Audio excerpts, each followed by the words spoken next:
The Legend of Zelda.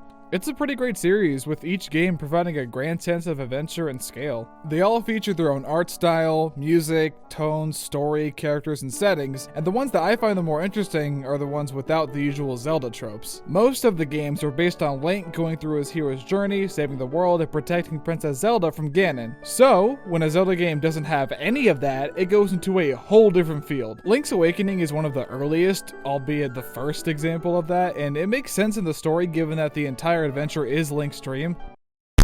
Hey!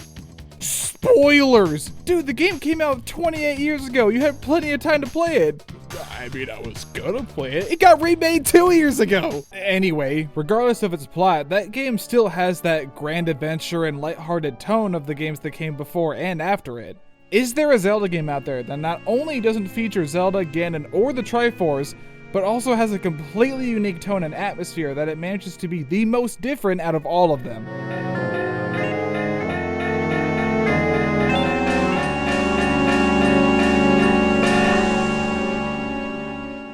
I know I'm not saying what hasn't already been said about this game. Yes, it's dark, depressing, it has a cult following, but I'm not here to just regurgitate what everyone's been saying for the past, 21 years now? I'm making this video to talk about how, despite my love for this series, I only just got around to actually playing through Majora's Mask not too long ago, and I wanted to share that experience here. I named him Beef. Out of the Zelda games I've played, they do have their distinctions, but overall have the same vibe to them. It's kind of the vibe most people would expect out of a traditional Zelda game, but Majora's Mask is anything but traditional. Even the commercials are pretty different. There are only 2 of them that I could find, and they're actually a parallel to the game's story. Basically, the world is going to end if this random kid doesn't beat Majora's Mask. Okay. Can you imagine being that kid? Oh my god, we're all going to die. The moon's gonna fall. What's gonna happen? The only hope we have left is this one kid beating a video game. Man, the 2000s were fucking weird. I can imagine a kid going to the store because they heard a new Zelda game came out, and the first thing they see when they grab it off the shelf is this horrifying mask behind the Zelda logo staring back at them. You know, Mom, I don't think I want to buy the new Zelda game anymore. Oh, look, Mario Golf! Now, when I sat down to play this game, I was going to play it on the Wii since I have the Virtual Console version, but I could have sworn that a certain YouTuber worked on an HD texture pack on this game for years that also has made a lot of videos about emulation. Nah, I'm probably just making that up. Anyway, the opening of this game is really interesting to me because it sort of eases you into the tone of the game. It just shows the various locations of Termina with Link just kind of chilling out. I don't know why it seems interesting to me. I think it's just because, I don't know, it already kind of feels off with Link just kind of being there as if he isn't there because people are just ignoring him. I don't know, it's probably just me overthinking. Now, for those who don't know, this game actually had a rush development and it only took, like, from what I understand, about a year to make. In general, I do agree with the opinion that the game is amazing because of its rush development. It put Eiji Aonuma and his team in a creatively weird place, causing the game to have the identity that it has, basically being the awkward stepchild of the Zelda franchise. Let me put it this way. They recycled content from a previous game and used different mechanics to try to make the game seem new. Now, does that sound familiar? Games that turn out to be train wrecks, right? But those kind of mechanics are what makes this game so special in the first place.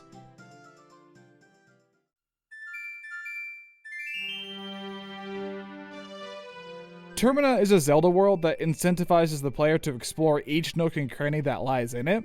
I know that sounds like any other Zelda game when put that way, but it's the fact that when you talk to an NPC, it adds more to the world building. More specifically, this is a game where it feels like the people come before you. There are some adventure games where it feels like the people were put there only to help the hero on their journey, especially with Ocarina of Time. Not to say that this is a flaw of any kind specifically with Ocarina of Time, but it is something worth noting with a lot of adventure games. But the way people interact with you and the world, it really does feel like this place has existed long before Link showed up. When you fall into Termina, things feel immediately different.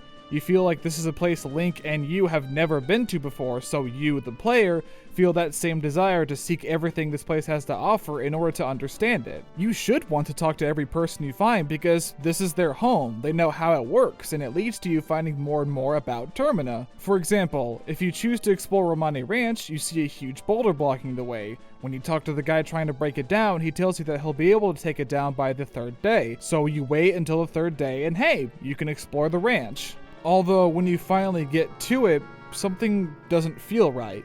You talk to Romani and Cremia, and they're clearly upset about something, but you don't know what it is. Once you get the Goron mask and buy a power keg, you can blow up the boulder day one, and now you have the opportunity to see what happened. That's what's so great about this game to me. When you overcome an obstacle, it opens the doors on what you can do and the people you can interact with. And with that being said, I wholeheartedly believe that the side quests of this game are just as important as the main quest. When you get the Bomber's Notebook after returning into your human form, you now have the chance to figure out the schedules of the people in Clocktown. This opens the floodgates wide open and you can figure out where all the side quests are. Every side quest in this game has a connection to the end goal in some way, or at least some parallel to it. Everyone knows about the moon. Everyone reacts to it differently. Whether they deny the rumors of it falling, panic at just the sight of it, or any complicated reaction in between. One of the central themes of this game is death. Everyone reacts to death differently because we're human.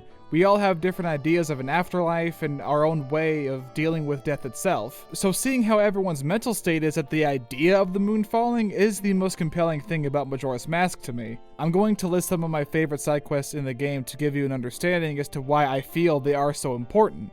I'll start with the ones in Romani Ranch. When you talk to Romani, she tells you that every year at around 4 a.m. ghosts try to steal the cows away from them and wants you to help her get rid of them before they get the chance this time. Because dealing with magic and cursed masks wasn't enough. Alright, let's just throw some ghosts in here, fuck it. And after you get rid of the ghosts and save the cows, you can now talk to Cremia and she gives you a new side quest. She wants you to help her out with the milk delivery, and on the way, she starts talking about her family and her friends and proceeds to ask you if the moon is getting bigger. To me, it seems like she's trying to distract herself by thinking about the people in her life so that even the thought of what could happen with the moon won't even cross her mind. It's her way of coping. After the delivery, she thanks you for protecting the milk and considers you an adult because you did something good. You gave her some time to spend with somebody so that, again, the thought of the moon won't cross her mind. The other one in the ranch that I really like is where you can find this guy sitting in a cuckoo shack, and he basically tells you that he's really sad that he won't be able to see the baby cuckoos grow before the moon crashes. But if you get the Bremen mask, you allow him to see them at their prime. Then he basically tells you that he can die happy now. You gave him the opportunity to see his cuckoos grow. Here's another one that I really like. There's a man that wanders Clocktown by the name of Gorman. He's actually the middle brother of the Gorman brothers. You know, the shady ones near Romani Ranch that give you a mask that can summon ancient assassins that try to kill you, and then proceeds to ask you to not tell anyone where you got it from, and on top of that, try to stop the milk delivery by smashing the bottles on the way. He wanted to pursue performing in the circus, and later you learn that he kind of regrets making that decision. When you try to talk to him, he just kind of calls you a bother and walks off. But after you get the Romani mask, you can enter the milk bar at night where you find him sitting alone. When you talk to Toto, the manager of the Zora band Indiegogo's, he'll ask you to play the Ballot of the Windfish, which is actually a song that means a lot to Gorman. When you perform the entire song, you remind him why he wanted to pursue the circus in the first place. Like I said, he still feels bad for abandoning his brothers, but this is what he wanted. A shorter one that I love is the one you can find in Ikana Valley. There's this small house in the middle of the area, and if you manage to get past this little girl and get inside, you see that whoever lives here studies the things that surround Ikana Valley. And it turns out that he got cursed into becoming a Gibdo himself. It completely put me off guard, and I was too shocked at first to realize what I had to do. If you play the Song of Healing, he turns to normal and you reunite him with his daughter. This one definitely got me kind of emotional. Now, for my absolute favorite side quests, and favorite side quests for a lot of people, is the Couple's Mask. If you go into the Stockpot Inn, you'll find a woman named Anju that runs the place, and if you're there at the right time, you'll see her receive a letter from her missing fiancé, Cafe. After talking to her, she hands you a letter to mail to Cafe. Afterwards, you're able to meet him and see that Skull Kid turned him into a kid, but despite that, he still intends on marrying Anju. I know that sounds weird, but I promise he turns into an adult by the end of the game, I think. He tells you that after the whole him turning into a kid thing, someone stole his mask that he was supposed to give to Anju as a commemoration for the wedding. After you find this guy's hideout and get the mask back, you go back to the inn and find Anju sitting in this room waiting for him. And when you talk to her, she says this: "I have decided to wait for him. I've made my promise. I'm fine with this." Despite everything, she still decided to wait for her fiancé because she loves him. She trusts him. Eventually he shows up and they're able to reunite. They're able to hug each other again after so long. Not only am I telling you about these quests because they're the more notable ones, I'm talking about them because there's a pattern in them. For a lot of Zelda games, in most of the side quests, the player does them expecting a reward. But in Majora's Mask, it's not about completing them for your own gain. It's about helping the people of Termina and giving them some sort of reprieve before the moon falls. Even though for you, the player, it's frustrating because all you can do is rewind the clock, to you, it's these people's fate that they're going to die. But you still get to do these things. Reunite a couple, letting a man see the Cuckoos in their prime, saving a farm and helping them deliver their milk, letting a girl hug her father again. You give these people a chance to have some amount of hope, even if only for a little bit. It may not seem like much, but you're still giving them hope nonetheless. Seeing all these people's struggles and helping them solve their problems, and again, the frustration of all you can do is reset the clock, is what makes completing the main quests all the more satisfying.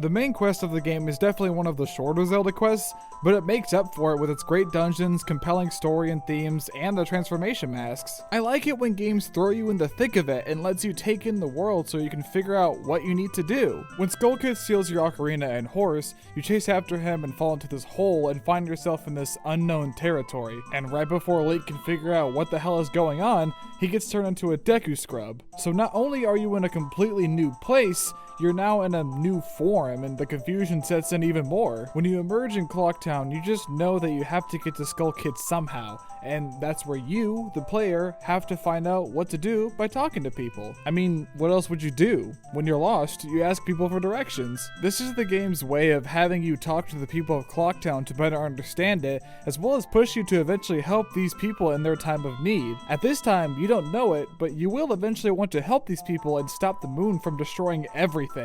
And when you figure out how to get to Skull Kid and get your ocarina back, you're now given the main goal. Conquer the dungeons in the 4 main areas and summon the 4 giants to stop the moon from falling and defeat Majora. Each area has their own stories within them, and they add to the world building and reiterates my point that this world feels like it's been lived in forever. Despite the small number of dungeons, they pack a pretty big punch. Well, most of them. Woodfall Temple is a great first dungeon, and it's fun flying around as a Deku, and its boss, Aldawa, is pretty dynamic. The general theme of these bosses are that while they have their own attack patterns, you can wail on them any way you want to. You can use all of the tools in your disposal to fight them. Bosses like Goat and Georg have their own definitive ways to attack them, but there's still a little room for freedom in your approach. I remember when I first fought Aldawa and I got really confused because I didn't realize I had to just beat him up. You just do it. There's no eyeball weakness or anything, except for the remake, but we don't talk about that. You just go for it. You just beat the shit out of him until he dies. Snowhead Temple is interesting because it's not a very long dungeon, but the fact that it has a more vertical design is pretty cool. Goat's a pretty fun boss fight too. All you have to actually do is just ball roll and knock into him like you're Sonic the Hedgehog. It actually is kind of fun though. Great Bay is okay, I guess. It just didn't grab me as much as the other dungeons, although the use of the ice arrows was pretty interesting. Stone Tower Temple though is fantastic. One of the best dungeons I've ever played in a Zelda game. Except getting there though was pretty tedious. You have to play the Elegy of Emptiness to move these platforms around, and you have to do it so many times. It is so damn tedious. And once you get inside, the temple seems pretty stagnant at first, but the use of the mirror shield is a lot of fun throughout. But once you get the light arrows and literally flip the dungeon upside down, it becomes one of the most dynamic dungeons in a Zelda game. Just the idea of having to flip it upside down and right side back up again in order to get through certain doors is so cool, and the boss is just a giant kaiju fight. It's so cool. I personally think that Ikana Valley is the most interesting area in the game. It's basically just a giant ghost town. These assassins that I mentioned before that you can fight give you these tips about Ikana, and every time you beat them, they say the same thing. I guess it's kind of like a code of honor for them, right? But here's the messed up part, right? When you defeat their leader, he just says, "Goodbye."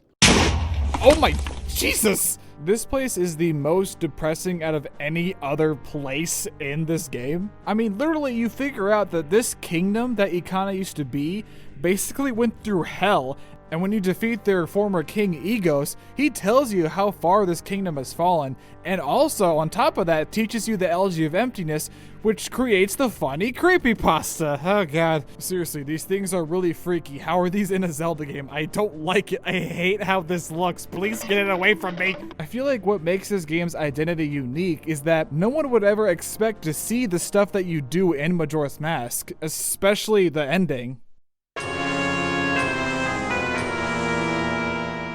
At the end, when you summon all of the giants, they stop the moon from falling, and after that Skull Kid fails, Majora takes initiative and goes inside the moon, with Link soon following it. Now, my first thought was, wait, what does the inside of the moon look like?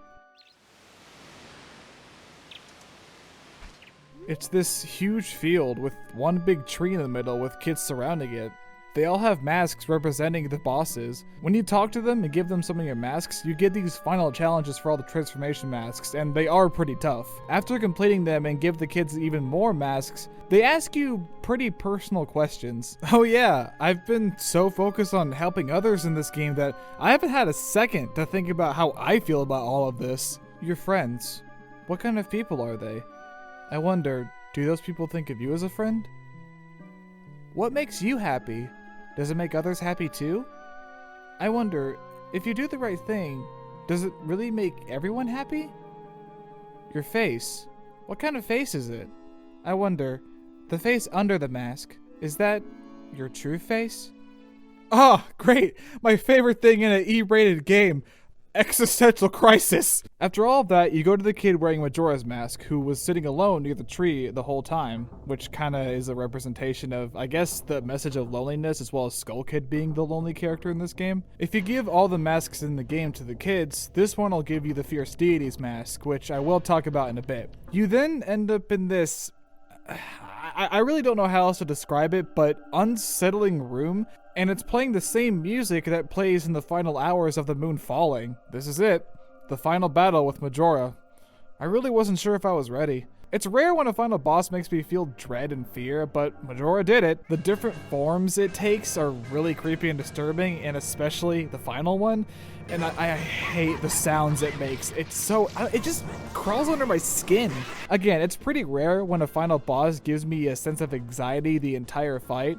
But as I said before, I got the Fierce Deities mask, and it completely tears through the final boss, making it a lot easier than I guess it would be without it. I haven't done it without it. It's interesting because I was basically rewarded for getting all the masks by making the final boss easier. That's the other amazing thing about this game, is that it rewards you for going the extra mile in the side content, and that feels great. I didn't know what would happen if I got all the masks. I just wanted to get them because I thought it was fun and satisfying. Now, before I get to talking about the ending and my overall thoughts on the game, I need to talk about the gameplay, because it's just so good.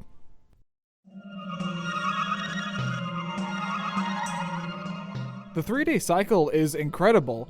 At first it was pretty intimidating to me, but after getting a better understanding of it, I saw it as a fun time management game within the game. Choosing what you want to do, whether that's going to the main quests or pursuing some side stuff or both, it's fun to do. And when the cycle's almost over, you just play the Song of Time, the game automatically saves, locking in all that progress, and bam, a new cycle ready for when you come back. Link controls pretty well in this game, I think a little bit better than Ocarina of Time, but it's kind of hard to tell. Just swinging your sword around can be a lot of fun, and using Epona to travel is also really cool. And the different masks that can do different things is really fun, like the bunny hood that can make you go super fast.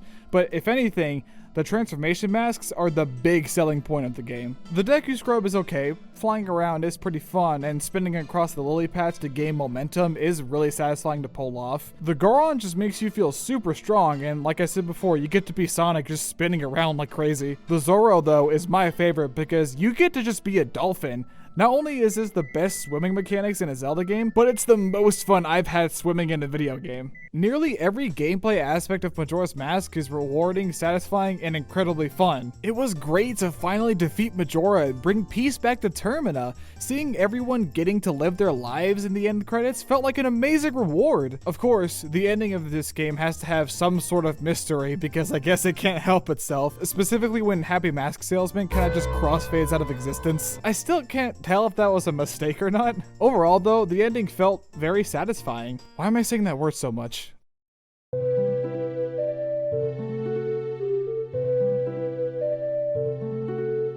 Now, I need to talk about the music and the overall sound design, because I think they work really well for this game. The soundtrack has a much more somber tone to it. Not all of it, but a lot of it. The soundtrack is on that high quality bar that the rest of the series is known for, and I like that in Stone Tower, the song uses all of the instruments that all of Link's forms uses.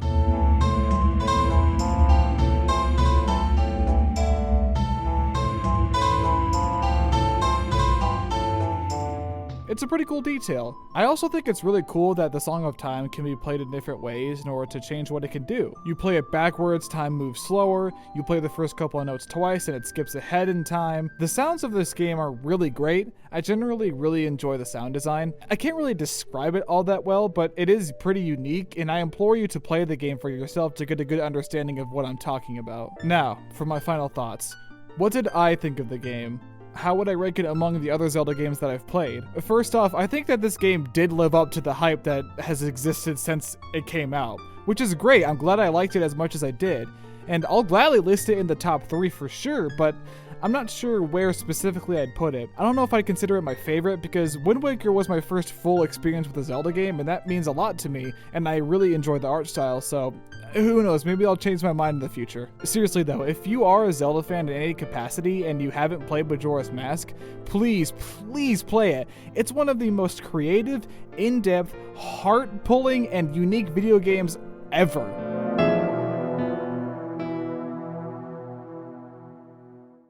Okay, that's it, bye.